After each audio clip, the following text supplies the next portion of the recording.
Discurso completo de Vladimir Putin en el 22º Foro Anual del Club Internacional de Discusión Valdai.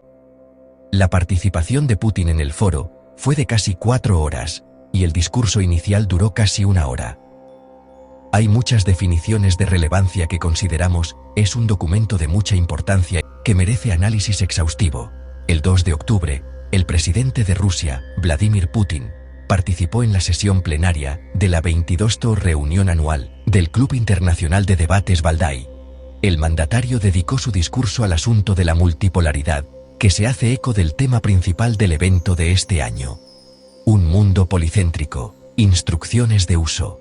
El Club Internacional de Debates Valdai, creado en 2004, reúne a destacados expertos extranjeros y rusos en política, economía, historia y relaciones internacionales. A lo largo de su existencia, el proyecto ha contado con la presencia de más de 1000 especialistas del ámbito académico internacional, procedentes de 84 naciones. Este año, el foro se celebró en la ciudad rusa de Sochi del 29 de septiembre al 2 de octubre, con la participación de 140 representantes provenientes de más de 40 países. El tema general del encuentro fue el mundo policéntrico. Instrucciones de uso. La sesión plenaria está moderada por el director de investigación de la Fundación para el Desarrollo y el apoyo del Club Internacional de Discusión Valdai, Fyodor Lukyanov. Director de investigación de la Fundación para el Desarrollo y el apoyo del Club Internacional de Discusión Valdai, Fyodor Lukyanov. Señoras y señores, invitados del Club Valdai, comenzamos la sesión plenaria del 22º Foro Anual del Club Internacional de Discusión Valdai. Es un gran honor para mí invitar al escenario al presidente de la Federación Rusa, Vladimir Putin. Señor presidente, muchísimas gracias por encontrar una vez más tiempo para estar con nosotros. El Club Valdai disfruta de este gran privilegio de reunirse con usted durante 23 años consecutivos para discutir los temas más candentes. Creo que nadie más tiene esa suerte. La 22ª reunión del Club Valdai, que tuvo lugar durante los últimos 3 días, fue titulada El mundo policéntrico. Instrucciones de uso. Estamos intentando pasar de simplemente comprender y describir este nuevo mundo a cuestiones prácticas, es decir, comprender cómo vivir en él, ya que aún no está del todo claro. Podemos considerarnos usuarios avanzados, pero todavía somos solo usuarios de este mundo. Usted, en cambio, es al menos un mecánico y quizás incluso un ingeniero de este mismo orden mundial policéntrico, por lo que esperamos con interés algunas directrices de uso de su parte. Ahora toma la palabra el presidente de Rusia, Vladimir Putin. Es poco probable que pueda formular ninguna directriz o instrucción, y ese no es el objetivo, porque a menudo la gente pide instrucciones o consejos solo para no seguirlos después. Esta fórmula es bien conocida. Permítanme ofrecer mi visión sobre lo que está sucediendo en el mundo, el papel de nuestro país en él y cómo vemos sus perspectivas de desarrollo. El Club Internacional de Discusión Valdai se ha reunido efectivamente por 22ª vez, y estas reuniones se han convertido en más que una buena tradición. Las discusiones en las plataformas de Valdai ofrecen una oportunidad única para evaluar la situación mundial de manera imparcial y exhaustiva, para revelar los cambios y comprenderlos. Sin duda, la fortaleza única del club reside en la determinación y la capacidad de sus participantes para mirar más allá de lo banal y lo evidente. No se limitan a seguir la agenda impuesta por el espacio informativo global, donde Internet aporta su granito de arena, tanto bueno como malo, a menudo difícil de discernir, sino que plantean sus propias preguntas poco convencionales, ofrecen su propia visión de los procesos en curso, intentando levantar el velo que oculta el futuro. Esta no es una tarea fácil, pero a menudo se logra aquí en Valdai. Hemos señalado repetidamente que vivimos en una época en la que todo está cambiando, y muy rápidamente, incluso diría que radicalmente. Por supuesto, ninguno de nosotros puede prever completamente el futuro. Sin embargo, eso no nos exime de la responsabilidad de estar preparados para él. Como el tiempo y los eventos recientes han demostrado, debemos estar preparados para cualquier cosa. En tales periodos de la historia, todos asumen una responsabilidad especial por su propio destino, por el destino de su país y por el mundo en general. Las apuestas hoy son extremadamente altas. Como se ha mencionado, el informe de este año del Club Valdai está dedicado a un mundo multipolar, policéntrico. El tema lleva mucho tiempo en la agenda, pero ahora requiere especial atención. aquí estoy completamente de acuerdo con los organizadores. La multipolaridad que de hecho ya ha surgido está moldeando el marco dentro del cual actúan los estados. Permítame intentar explicar qué hace única la situación actual. En primer lugar, el mundo de hoy ofrece un espacio mucho más abierto, incluso podría decirse creativo, para la política exterior. Nada está predeterminado, los desarrollos pueden tomar diferentes direcciones. Mucho depende de la precisión, exactitud, coherencia y reflexión de las acciones de cada participante en la comunicación internacional. Sin embargo, en este vasto espacio también es fácil perderse y desorientarse, lo que, como podemos ver, sucede con bastante frecuencia. En segundo lugar, el espacio de la multipolaridad es altamente dinámico. Como he dicho, el cambio ocurre rápidamente, a veces de repente, casi de la noche a la mañana. Es difícil prepararse para ello y a menudo imposible de predecir. Hay que estar listo para reaccionar de inmediato, en tiempo real, por así decirlo. En tercer lugar, y de particular importancia, el hecho de que este nuevo espacio es más democrático. Abre oportunidades y vías para una amplia gama de actores políticos y económicos. Quizás nunca antes tantos países han tenido la capacidad o la ambición de influir en los procesos regionales y globales más significativos. A continuación, las especificidades culturales, históricas y civilizatorias de los diferentes países ahora juegan un papel mayor que nunca. Es necesario buscar puntos de contacto y convergencia de intereses. Nadie está dispuesto a jugar según las reglas establecidas por otro, en algún lugar lejano, como cantó un muy conocido chansonnier en nuestro país, más allá de las nieblas, o más allá de los océanos, por así decirlo. A este respecto, el quinto punto. Cualquier decisión solo es posible sobre la base de acuerdos que satisfagan a todas las partes interesadas o a la abrumadora mayoría. De lo contrario, no habrá ninguna solución viable, solo frases sonoras y un juego estéril de ambiciones. Por lo tanto, para lograr resultados, la armonía y el equilibrio son esenciales. Finalmente, las oportunidades y los peligros de un mundo multipolar son inseparables unos de otros. Naturalmente, el debilitamiento del dictado que caracterizó el período anterior y la expansión de la libertad para todos es, sin duda, un desarrollo positivo. Al mismo tiempo, en tales condiciones, es mucho más difícil encontrar y establecer este equilibrio tan sólido, lo que en sí mismo es un riesgo obvio y extremo. Esta situación en el planeta, que he intentado esbozar brevemente, es un fenómeno cualitativamente nuevo. Las relaciones internacionales están experimentando una transformación radical. Paradójicamente, la multipolaridad se ha convertido en una consecuencia directa de los intentos de establecer y preservar la hegemonía global, una respuesta del sistema internacional y de la propia historia al deseo obsesivo de organizar a todos en una única jerarquía, con los países occidentales en la cima. El fracaso de tal empresa era solo cuestión de tiempo, algo de lo que siempre hemos hablado, por cierto, y según los estándares históricos, sucedió bastante rápido. Hace 35 años, cuando la confrontación de la Guerra Fría parecía estar terminando, esperamos el amanecer de una era de cooperación genuina. Parecía que ya no había obstáculos ideológicos o de otro tipo que dificultaran la resolución conjunta de los problemas comunes de la humanidad o la regulación y resolución de disputas y conflictos inevitables sobre la base del respeto mutuo y la consideración de los intereses de cada uno. Permítame aquí una breve digresión histórica. Nuestro país, esforzándose por eliminar los fundamentos de la confrontación de bloques y crear un espacio común de seguridad, declaró incluso en 2 ocasiones su disposición a unirse a la OTAN. Inicialmente esto se hizo en 1954, durante la era soviética. La segunda vez fue durante la visita del presidente de EEUU, Bill Clinton, a Moscú en 2000, ya he hablado de esto, cuando también discutimos este tema con él. En ambas ocasiones, esencialmente nos negaron rotundamente. Reitero, estábamos listos para el trabajo conjunto, para pasos no lineales en el ámbito de la seguridad y la estabilidad global, pero nuestros colegas occidentales no estaban preparados para liberarse de las cadenas de los estereotipos geopolíticos e históricos, de una visión simplificada y esquemática del mundo. También hablé públicamente sobre esto cuando lo discutí con el señor Clinton, con el presidente Clinton. Él dijo, ¿sabes? Es interesante. Creo que es posible. Y luego por la noche dijo, consulté con mi gente, no es factible ahora. ¿Cuándo será factible? Y eso fue todo, se esfumó todo. En resumen, tuvimos una oportunidad genuina de mover las relaciones internacionales en una dirección diferente, más positiva. Sin embargo, por desgracia, prevaleció un enfoque diferente. Los países occidentales sucumbieron a la tentación del poder absoluto. Fue, de hecho, una tentación poderosa, y resistirla habría requerido visión histórica y una buena base intelectual e histórica. Parece que quienes tomaron las decisiones en ese momento simplemente carecían de ambas.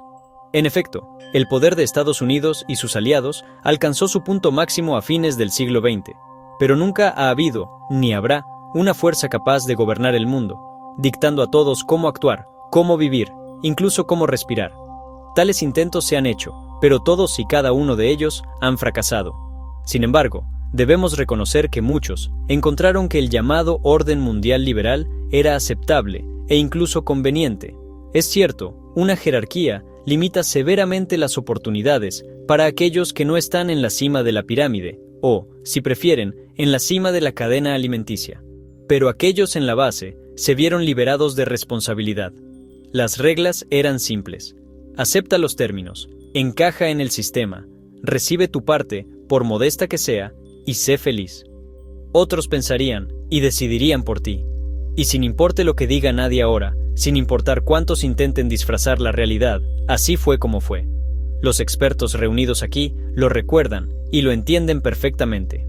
Algunos, en su arrogancia, se consideraban con derecho a dar lecciones al resto del mundo. Otros se contentaban con jugar junto a los poderosos como fichas de negociación obedientes, deseosas de evitar problemas innecesarios a cambio de un bono modesto pero garantizado. Todavía hay muchos de esos políticos en la parte vieja del mundo, en Europa. Aquellos que se atrevieron a objetar y trataron de defender sus propios intereses, derechos y puntos de vista, fueron en el mejor de los casos despedidos como excéntricos y se les dijo, en efecto, no tendrán éxito, así que ríndanse y acepten que en comparación con nuestro poder, ustedes son una entidad nula. En cuanto a los verdaderamente tercos, fueron educados por los autoproclamados líderes globales, que ya ni siquiera se molestaban en ocultar sus intenciones. El mensaje era claro, la resistencia era inútil. Pero esto no trajo nada bueno, ni un solo problema global fue resuelto. Al contrario, nuevos problemas se multiplican constantemente. Las instituciones de gobernanza global creadas en una era anterior, o bien han dejado de funcionar o han perdido gran parte de su eficacia. Y sin importar cuánta fuerza o recursos acumule un Estado, o incluso un grupo de Estados, el poder siempre tiene sus límites. Como sabe la audiencia rusa, hay un dicho en Rusia: no hay defensa contra una palanca, salvo otra palanca, lo que significa que no se va a un tiroteo con un cuchillo, sino con otra pistola. Y de hecho, esa otra pistola siempre se puede encontrar. Esta es la esencia misma de los asuntos mundiales. Siempre surge una fuerza contraria, y los intentos de controlarlo todo inevitablemente generan tensión, socavando la estabilidad interna y provocando que la gente común le haga a sus gobiernos una pregunta muy justa: ¿por qué necesitamos todo esto? Una vez escuché algo similar de nuestros colegas estadounidenses, que dijeron, ganamos el mundo entero, pero perdimos América. Solo puedo preguntar, ¿valió la pena? ¿Y realmente ganaron algo en absoluto?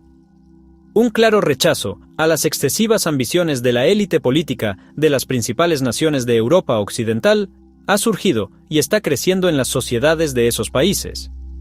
El barómetro de la opinión pública lo indica a todas luces. El establishment no quiere ceder el poder, se atreve a engañar directamente a sus propios ciudadanos, escala la situación internacional, recurre a todo tipo de trucos dentro de sus países, cada vez más en los márgenes de la ley o incluso más allá. Sin embargo, convertir perpetuamente los procedimientos democráticos y electorales en una farsa y manipular la voluntad de los pueblos no va a funcionar. Como en Rumania, por ejemplo, pero no entraremos en detalles. Esto está sucediendo en muchos países. En algunos de ellos, las autoridades están intentando prohibir a sus oponentes políticos que están ganando mayor legitimidad y mayor confianza de los votantes. Lo sabemos por nuestra propia experiencia en la Unión Soviética. ¿Recuerdan las canciones de Vladimir Vysotsky? Incluso el desfile militar fue cancelado. Pronto prohibirán a todos y a todo. Pero no funciona. Las prohibiciones no funcionan. Mientras tanto, la voluntad del pueblo, la voluntad de los ciudadanos en esos países es clara y sencilla. Que los líderes de los países se ocupen de los problemas de los ciudadanos, se cuiden de su seguridad y calidad de vida, y no persigan quimeras. Estados Unidos, donde las demandas de la gente han llevado a un cambio suficientemente radical en el vector político, es un caso paradigmático. Y podemos decir que los ejemplos se sabe que son contagiosos para otros países. La subordinación de la mayoría a la minoría, inherente a las relaciones internacionales durante el período de dominación occidental, está dando paso a un enfoque multilateral y más cooperativo. Se basa en acuerdos de los jugadores principales y en la consideración de los intereses de todos. Esto ciertamente no garantiza la armonía y la ausencia absoluta de conflictos. Los intereses de los países nunca se superponen completamente, y toda la historia de las relaciones internacionales es, obviamente, una lucha por alcanzarlos. Sin embargo, la atmósfera global, fundamentalmente nueva, en la que el tono es cada vez más marcado por los países de la mayoría mundial, promete que todos los actores, de alguna manera, tendrán que tener en cuenta los intereses de los demás al buscar soluciones a los problemas regionales y globales. Después de todo, nadie puede lograr sus objetivos por sí solo, en aislamiento de los demás. A pesar de los conflictos escalados, la crisis del modelo anterior de globalización y la fragmentación de la economía mundial, el mundo sigue siendo integral, interconectado e interdependiente. Lo sabemos por nuestra propia experiencia. ¿Saben cuántos esfuerzos han hecho nuestros oponentes en los últimos años para decirlo claramente, sacar a Rusia del sistema global y meternos en un aislamiento político, cultural, informativo y una autarquía económica? Por el número y el alcance de las medidas punitivas impuestas contra nosotros, que vergonzosamente llaman sanciones, Rusia se ha convertido en la poseedora absoluta del récord en la historia mundial. 30.000 o quizás incluso más restricciones de todo tipo imaginable. ¿Y qué? ¿Lograron su objetivo? Creo que va sin decir para todos los presentes aquí. Estos esfuerzos han fracasado completamente. Rusia ha demostrado al mundo el más alto grado de resiliencia, la capacidad de soportar la presión externa más poderosa que podría haber roto no solo a un país, sino a una coalición entera de estados. Y en este sentido, sentimos un legítimo orgullo por Rusia, por nuestros ciudadanos y por nuestras fuerzas armadas. Pero me gustaría hablar de algo más profundo. Resulta que el mismo sistema global del que querían expulsarnos simplemente se niega a dejar ir a Rusia, porque necesita a Rusia como una parte esencial del equilibrio global, no solo por nuestro territorio, nuestra población, nuestro potencial de defensa, tecnológico e industrial, o nuestra riqueza mineral, aunque por supuesto, todos estos son factores críticamente importantes. Pero por encima de todo, el equilibrio global no puede construirse sin Rusia, ni el equilibrio económico, ni el estratégico, ni el cultural, ni el logístico. Para nada. Creo que quienes intentaron destruir todo esto han comenzado a darse cuenta. Algunos, sin embargo, todavía intentan tercamente lograr su objetivo, infligir, como dicen, una derrota estratégica a Rusia. Bueno, si no pueden ver que este plan está condenado al fracaso y persisten, todavía espero que la vida misma les dé una lección incluso a los más tercos de ellos. Han hecho mucho ruido muchas veces, amenazándonos con un bloqueo total. Incluso han dicho abiertamente, sin dudarlo, que quieren hacer sufrir al pueblo ruso. Esa es la palabra que eligieron. Han trazado planes, cada uno más fantástico que el anterior. Creo que ha llegado el momento de calmarse, de mirar a su alrededor, de orientarse, y de empezar a construir relaciones de una manera completamente diferente. También entendemos que el mundo policéntrico es altamente dinámico. Parece frágil e inestable porque es imposible fijar permanentemente el estado de las cosas o determinar el equilibrio de poder a largo plazo. Después de todo, hay muchos participantes en estos procesos, y sus fuerzas son asimétricas y de composición compleja. Cada una tiene sus propios aspectos ventajosos y fortalezas competitivas, que en cada caso crean una combinación y composición únicas. El mundo de hoy es un sistema excepcionalmente complejo y multifacético. Para describirlo y comprenderlo adecuadamente, las simples leyes de la lógica, las relaciones de causa y efecto, y los patrones que surgen de ellas son insuficientes. Lo que se necesita aquí es una filosofía de la complejidad, algo similar a la mecánica cuántica, que es más sabia y en algunos aspectos más compleja que la física clásica. Sin embargo, es precisamente debido a esta complejidad del mundo que la capacidad general de acuerdo, en mi opinión, tiende a aumentar. Después de todo, las soluciones lineales unilaterales son imposibles, mientras que las soluciones no lineales y multilaterales requieren una diplomacia muy seria, profesional, imparcial, creativa y a veces poco convencional. Por lo tanto, estoy convencido de que seremos testigos de una especie de renacimiento, un resurgimiento del alto arte diplomático. Su esencia reside en la capacidad de entablar un diálogo y llegar a acuerdos, tanto con los vecinos y los socios afines, como, no menos importante pero más desafiante, con los oponentes. Es precisamente en este espíritu, el espíritu de la diplomacia del siglo XXI, que se están desarrollando nuevas instituciones. Estas incluyen la Comunidad en Expansión de los BRICS, organizaciones de grandes regiones como la Organización de Cooperación de Shanghái, organizaciones euroasiáticas y asociaciones regionales más compactas, pero no menos importantes. Muchos de estos grupos están surgiendo en todo el mundo. No los listaré a todos, ya que son conocidos por ustedes. Todas estas nuevas estructuras son diferentes, pero están unidas por una cualidad crucial. No operan según el principio de jerarquía o subordinación a un único poder dominante. No están en contra de nadie, están por sí mismas. Permítanme reiterar, el mundo moderno necesita acuerdos, no la imposición de la voluntad de nadie. La hegemonía, de cualquier tipo, simplemente no puede y no podrá hacer frente a la escala de los desafíos. Garantizar la seguridad internacional en estas circunstancias es un tema extremadamente urgente con muchas variables. El creciente número de jugadores con diferentes objetivos, culturas políticas y tradiciones distintivas crea un entorno global complejo que hace que desarrollar enfoques para garantizar la seguridad sea una tarea mucho más enredada y difícil de abordar. Al mismo tiempo, abre nuevas oportunidades para todos nosotros. Las ambiciones basadas en bloques, preprogramadas para exacerbar la confrontación, se han convertido, sin duda, en un anacronismo sin sentido.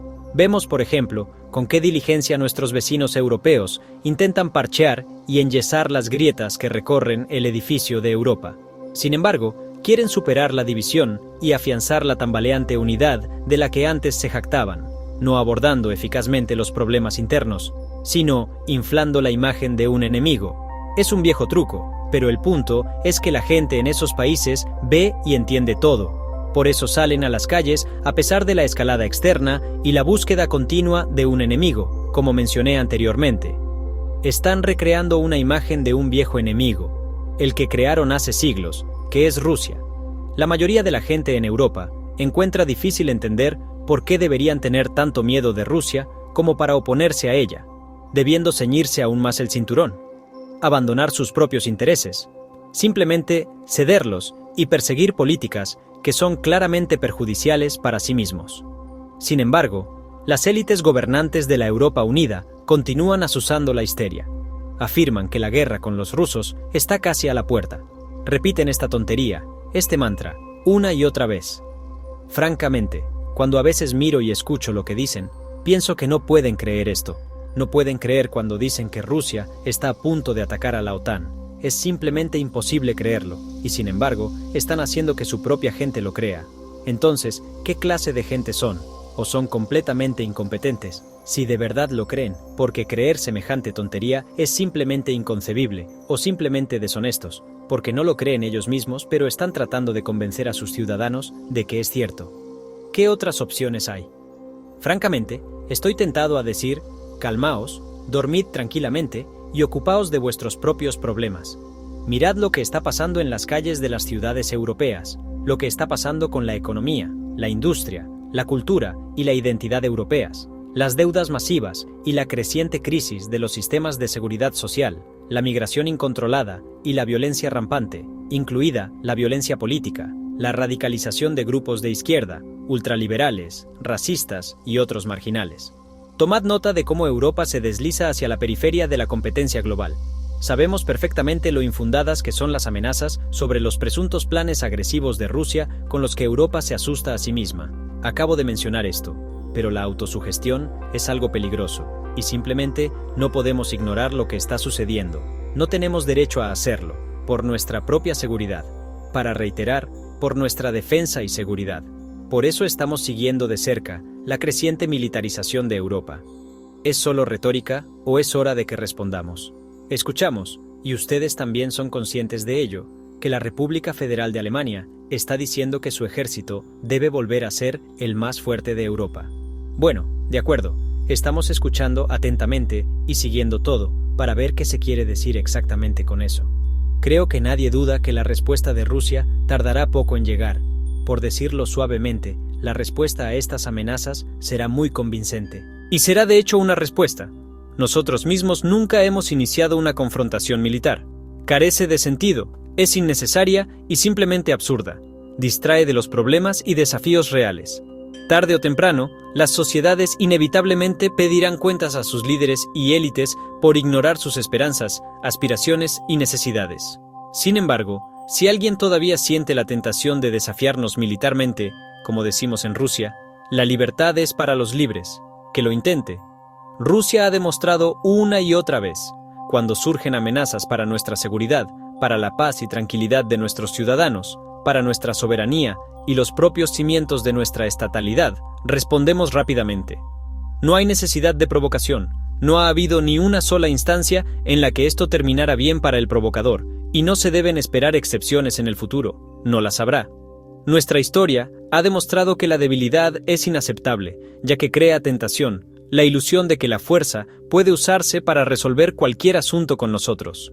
Rusia nunca mostrará debilidad o indecisión, que lo recuerden aquellos que resienten el mero hecho de nuestra existencia, aquellos que alimentan sueños de infligirnos esta llamada derrota estratégica.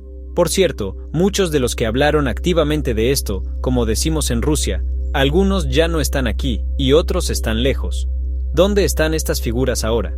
Hay tantos problemas objetivos en el mundo, derivados de factores naturales, tecnológicos o sociales, que gastar energía y recursos en contradicciones artificiales, a menudo fabricadas, es impermisible, derrochador y simplemente estúpido. La seguridad internacional se ha convertido ahora en un fenómeno tan multifacético e indivisible que ninguna división geopolítica basada en valores puede fracturarlo. Solo un trabajo meticuloso y completo que involucre a diversos socios y se base en enfoques creativos puede resolver las complejas ecuaciones de la seguridad del siglo XXI. Dentro de este marco, no hay elementos más o menos importantes o cruciales. Todo debe abordarse de manera holística. Nuestro país ha defendido consistentemente, y sigue defendiendo, el principio de la seguridad indivisible. Lo he dicho muchas veces, la seguridad de unos no puede garantizarse a expensas de otros. De lo contrario, no hay seguridad en absoluto, para nadie. Establecer este principio ha demostrado ser infructuoso. La euforia y la sed de poder sin control de aquellos que se veían a sí mismos como vencedores después de la Guerra Fría, como he repetido, llevaron a intentos de imponer nociones unilaterales y subjetivas de seguridad a todos. Esto, de hecho, se convirtió en la verdadera causa raíz no solo del conflicto ucraniano, sino también de muchas otras crisis agudas de finales del siglo XX y la primera década del siglo XXI. Como resultado, tal como advertimos, hoy nadie se siente verdaderamente seguro. Es hora de volver a los fundamentos y corregir los errores del pasado. Sin embargo, la seguridad indivisible hoy, en comparación con finales de la década de 1980 y principios de la de 1990, es un fenómeno aún más complejo. Ya no se trata solo del equilibrio militar y político y de las consideraciones de interés mutuo. La seguridad de la humanidad depende de su capacidad para responder a los desafíos planteados por los desastres naturales, las catástrofes causadas por el hombre, el desarrollo tecnológico y los rápidos procesos sociales, demográficos e informativos.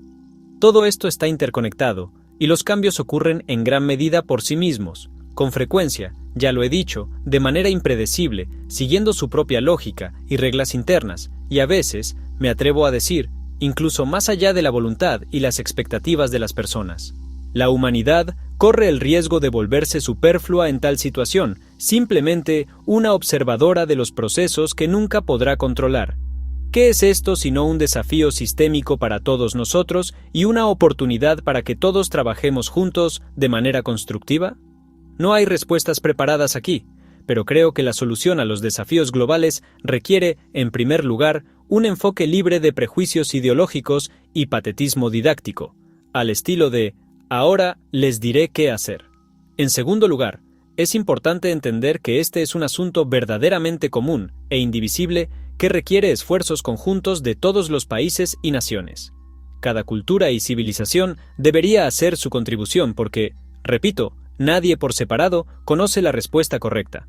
Solo puede generarse a través de una búsqueda constructiva conjunta, mediante la combinación, no la separación, de esfuerzos y la experiencia nacional de diversos países. Permítanme repetir una vez más, Los conflictos y las colisiones de intereses han existido y, por supuesto, seguirán existiendo para siempre.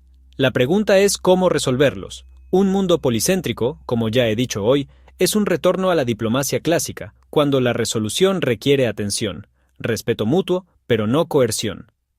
La diplomacia clásica era capaz de tener en cuenta las posiciones de los diferentes actores internacionales, la complejidad del concierto, formado por las voces de las diferentes potencias. Sin embargo, en una determinada etapa, fue reemplazada por la diplomacia occidental de monólogos, prédicas interminables y órdenes. En lugar de resolver conflictos, ciertas partes comenzaron a imponer sus propios intereses egoístas, considerando los intereses de todos los demás indignos de atención. No es de extrañar que, en lugar de una resolución, los conflictos solo se exacerbaran aún más hasta el punto de su transición a una fase armada sangrienta que conduce a un desastre humanitario. Actuar así significa un fracaso en la resolución de cualquier conflicto. Los ejemplos de los últimos 30 años son innumerables.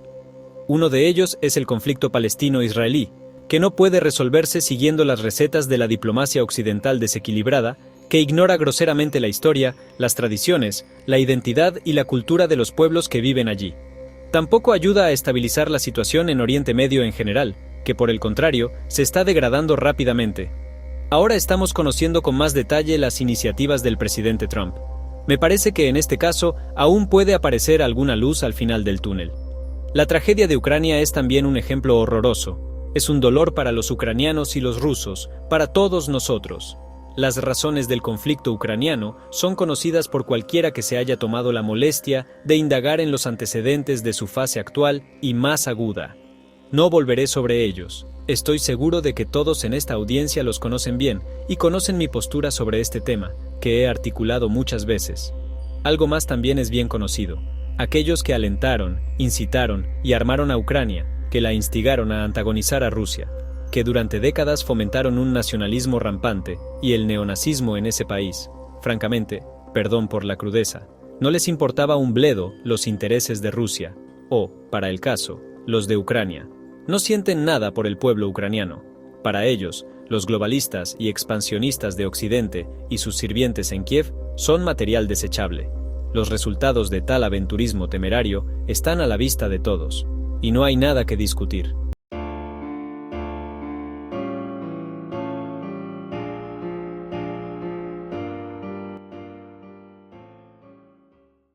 Surge otra pregunta. ¿Podría haber sido diferente? También lo sabemos, y vuelvo a lo que dijo una vez el presidente Trump. Dijo que si él hubiera estado en el poder en aquel entonces, esto podría haberse evitado. Estoy de acuerdo con eso. En efecto, podría haberse evitado si nuestro trabajo con la administración de Biden se hubiera organizado de manera diferente, si Ucrania no se hubiera convertido en un arma destructiva en manos de otros, si la OTAN no se hubiera utilizado para este propósito a medida que avanzaba hacia nuestras fronteras, y si Ucrania hubiera preservado en última instancia su independencia, su soberanía genuina. Hay una pregunta más. ¿Cómo deberían haberse resuelto las cuestiones bilaterales ruso-ucranianas que fueron el resultado natural de la disolución de un vasto país y de complejas transformaciones geopolíticas? Por cierto, creo que la disolución de la Unión Soviética estuvo vinculada a la posición del entonces liderazgo de Rusia, que buscaba deshacerse de la confrontación ideológica con la esperanza de que, con el comunismo desaparecido, seríamos hermanos. Nada de eso siguió. Otros factores en forma de intereses geopolíticos entraron en juego. Resultó que las diferencias ideológicas no eran el verdadero problema. Entonces, ¿cómo deberían resolverse tales problemas en un mundo policéntrico? ¿Cómo se habría abordado la situación en Ucrania? Creo que si hubiera habido multipolaridad, diferentes polos habrían probado el conflicto ucraniano, por así decirlo. Lo habrían medido contra sus propios focos potenciales de tensión y fracturas en sus propias regiones. En ese caso, una solución colectiva habría sido mucho más responsable y equilibrada. La resolución se habría basado en el entendimiento de que todos los participantes en esta situación desafiante tienen sus propios intereses, basados en circunstancias objetivas y subjetivas, que simplemente no pueden ignorarse. El deseo de todos los países de garantizar la seguridad y el progreso es legítimo. Sin duda, esto se aplica a Ucrania, Rusia y a todos nuestros vecinos. Los países de la región deberían tener la voz principal en la configuración de un sistema regional. Tienen la mayor oportunidad de acordar un modelo de interacción que sea aceptable para todos, porque el asunto les concierne directamente, representa su interés vital. Para otros países, la situación en Ucrania es simplemente una carta de juego en un juego diferente y mucho más grande, un juego propio, que generalmente tiene poco que ver con los problemas reales de los países involucrados, incluido este en particular. Es solo una excusa y un medio para lograr sus propios objetivos geopolíticos, para expandir su área de control y para ganar algo de dinero con la guerra. Por eso trajeron la infraestructura de la OTAN justo hasta nuestra puerta, y durante años han estado mirando con cara de seriedad la tragedia de Donbass, y lo que fue esencialmente un genocidio y un exterminio del pueblo ruso en nuestra propia tierra histórica. Un proceso que comenzó en 2014, tras un golpe de Estado sangriento en Ucrania. En contraste con tal conducta, demostrada por Europa, y hasta hace poco, por Estados Unidos bajo la administración anterior, se encuentran las acciones de los países pertenecientes a la mayoría mundial. Se niegan a tomar partido, y se esfuerzan genuinamente por ayudar a establecer una paz justa. Estamos agradecidos a todos los estados que han ejercido sinceramente esfuerzos en los últimos años para encontrar una salida a la situación. Estos incluyen a nuestros socios, los fundadores de los BRICS, China, India, Brasil y Sudáfrica. Esto incluye a Bielorrusia y, por cierto, a Corea del Norte. Estos son nuestros amigos en el mundo árabe e islámico, sobre todo Arabia Saudita, los Emiratos Árabes Unidos, Qatar, Egipto, Turquía e Irán. En Europa, estos incluyen a Serbia, Hungría y Eslovaquia, y hay muchos de estos países en África y América Latina. Lamentablemente, las hostilidades aún no han cesado. Sin embargo, la responsabilidad de esto no recae en la mayoría por no haberlas detenido, sino en la minoría, principalmente en Europa, que escala continuamente el conflicto, y, a mi juicio, hoy no se vislumbra ningún otro objetivo. Sin embargo, creo que la buena voluntad prevalecerá, y en este sentido, no hay la menor duda. Creo que los cambios también están ocurriendo en Ucrania, aunque gradualmente, lo vemos. Por mucho que se hayan manipulado las mentes de las personas, los cambios nevertheless están teniendo lugar en la conciencia pública, y de hecho, en la abrumadora mayoría de las naciones del mundo. De hecho, el fenómeno de la mayoría mundial es un nuevo desarrollo en los asuntos internacionales. Me gustaría decir unas palabras sobre este tema también. ¿Cuál es su esencia? La abrumadora mayoría de los estados mundiales están orientados a la búsqueda de sus propios intereses civilizatorios, entre los cuales se encuentra su desarrollo equilibrado y progresivo. Esto parecería natural, siempre ha sido así. Pero en eras anteriores, la comprensión de estos mismos intereses a menudo se distorsionaba por ambiciones poco sanas, egoísmo y la influencia de la ideología expansionista. Hoy, la mayoría de los países y pueblos, precisamente esta mayoría mundial, reconocen sus verdaderos intereses. Crucialmente, ahora sienten la fuerza y la confianza para defender estos intereses contra las presiones externas, y añadiré que, al avanzar y defender sus propios intereses, están preparados para trabajar junto a socios, transformando así las relaciones internacionales, la diplomacia y la integración en fuentes de su propio crecimiento, progreso y desarrollo. Las relaciones dentro de la mayoría mundial representan un prototipo de las prácticas políticas esenciales y efectivas en un mundo policéntrico. Esto es pragmatismo y realismo. Un rechazo a la filosofía de bloques, una ausencia de obligaciones rígidas impuestas externamente, o modelos con socios mayores y menores. Finalmente, es la capacidad de reconciliar intereses que rara vez se alinean completamente, pero que rara vez se contradicen fundamentalmente entre sí. La ausencia de antagonismo se convierte en el principio rector. Ahora está surgiendo una nueva ola de descolonización, ya que las antiguas colonias están adquiriendo, además de la estatalidad, también soberanía política, económica, cultural y de visión del mundo. Otra fecha más es importante a este respecto. Hemos celebrado recientemente el 800 aniversario de la Organización de las Naciones Unidas. No es solo la organización política más universal y representativa del mundo, sino también un símbolo del espíritu de cooperación, alianza e incluso fraternidad combativa, que nos ayudó a unir fuerzas en la primera mitad del siglo pasado, en la lucha contra el peor mal de la historia. Una despiadada máquina de exterminio y esclavitud. El papel decisivo en nuestra victoria común sobre el nazismo, de la que nos enorgullecemos, fue desempeñado por la Unión Soviética, por supuesto. Una mirada al número de bajas de cada miembro de la coalición antihitleriana lo demuestra claramente. La ONU es el legado de la victoria en la Segunda Guerra Mundial, y hasta ahora, la experiencia más exitosa de creación de una organización internacional, destinada a resolver los problemas globales actuales. A menudo se dice ahora que el sistema de la ONU está paralizado y atraviesa una crisis. Esto se ha convertido en un cliché. Algunos incluso afirman que ha cumplido su ciclo y debería ser reformada radicalmente, como mínimo. Sí, hay muchas deficiencias en las operaciones de la ONU.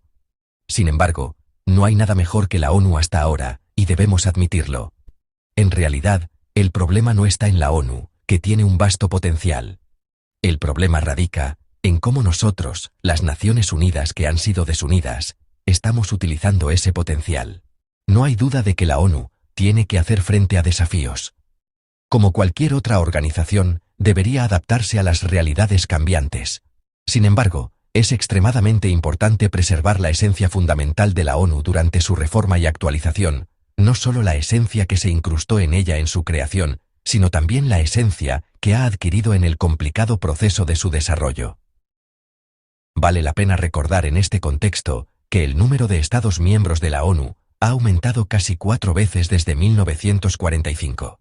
En las últimas décadas, la organización que se estableció por iniciativa de varios países importantes, no solo se ha expandido, sino que también ha absorbido muchas culturas y tradiciones políticas diferentes, adquiriendo diversidad y convirtiéndose en una estructura verdaderamente multipolar, mucho antes de que el mundo se convirtiera en multipolar.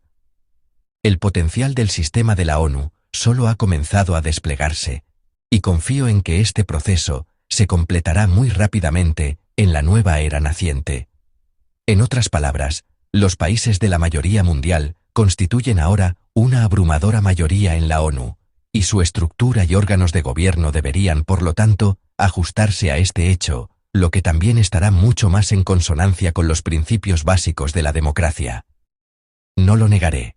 Hoy no hay consenso sobre cómo debería organizarse el mundo, sobre qué principios debería basarse en los años y décadas venideros. Hemos entrado en un largo período de búsqueda, a menudo moviéndonos a tientas. Cuando un nuevo sistema establecido finalmente tome forma, y cómo será su marco, sigue siendo desconocido. Debemos estar preparados para que, durante un tiempo considerable, el desarrollo social, político y económico será impredecible, a veces incluso turbulento. Para mantenerse en el rumbo y no perder la orientación, todos necesitan una base firme. A nuestro juicio, esta base es, ante todo, los valores que han madurado durante siglos dentro de las culturas nacionales. La cultura y la historia, las normas éticas y religiosas, la geografía y el espacio son los elementos clave que conforman las civilizaciones y las comunidades duraderas.